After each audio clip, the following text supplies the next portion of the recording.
Baitul Maqdis merupakan istilah yang umumnya digunakan untuk merujuk pada Masjid Al-Aqsa dan kota Yerusalem.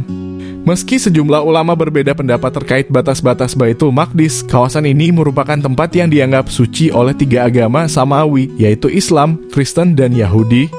Sebelum masuk dalam wilayah Palestina, Baitul Maqdis merupakan bagian dari negeri Syam yang dihuni oleh umat beragama yang berbeda.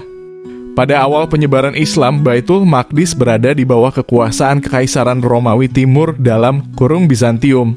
Baitul Maqdis di Palestina berhasil dibebaskan oleh Amirul Mukminin Umar bin Khattab dari tangan Romawi pada tahun 16 Hijriyah atau 637 Masehi.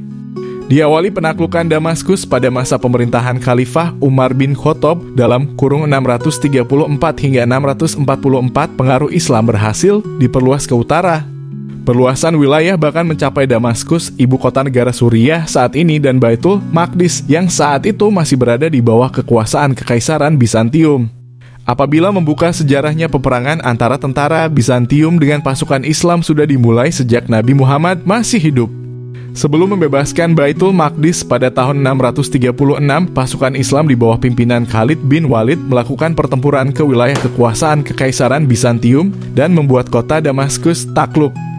Saat kota Damaskus ditaklukkan, Khalifah Umar memberikan jaminan kepada para penduduknya berupa harta dan tempat ibadah dengan syarat mereka harus membayar upeti. Setelah penaklukan Damaskus, perluasan wilayah dilanjutkan pada tahun 637 ke Baitul Maqdis. Penaklukan Baitul Maqdis dimulai dengan pengepungan Yerusalem yang dilakukan oleh Khalid bin Walid bersama pasukannya. Saat itu, ada Patriark Sopronius dan tentara Romawi yang berkuasa di Yerusalem. Ketika tentara Romawi melarikan diri ke Mesir, Patriark Sopronius sebagai petinggi umat Kristiani berkata kepada Khalid bin Walid, Amru bin Ash, dan Abu Ubaidah, mengatakan dirinya mau berdamai, tetapi hanya jika Khalifah Umar datang langsung ke Yerusalem. Umar bin Khattab pun memenuhi permintaan Patriark Sopronius. Ia datang ke Yerusalem dengan pakaian yang sangat sederhana. Kesederhanaan itu membuat Sopronius kagum karena Khalifah Umar dikenal sebagai pemimpin umat Islam yang disegani dan ditakuti. Setibanya Khalifah Umar di Yerusalem, negosiasi damai dengan penduduk Baitul Maqdis pun dimulai. Perluasan wilayah Islam pada masa itu dimotivasi untuk membebaskan manusia dari kezaliman penguasa. Khalifah Umar berhasil membebaskan Baitul Maqdis dan seluruh penduduknya dari kezaliman penguasa Romawi tanpa peperangan.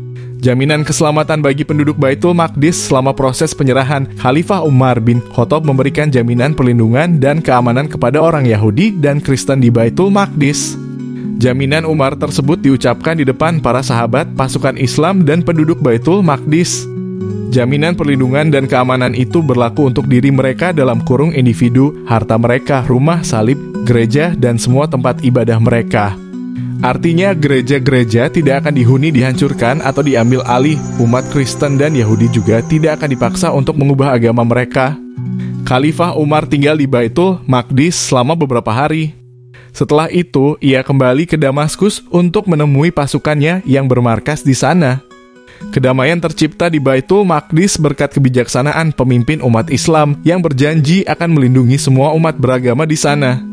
Umat Islam, Nasrani, dan Yahudi dapat hidup berdampingan dan menggunakan tempat ibadahnya dengan leluasa tanpa gangguan. Sejak penaklukan Umar pada tahun 637 hingga 462 tahun berikutnya, umat Islam, Nasrani, dan Yahudi hidup berdampingan di Yerusalem. Yerusalem akhirnya ditaklukkan oleh tentara salib pada masa perang Salib I dalam kurung 1096 hingga 1102.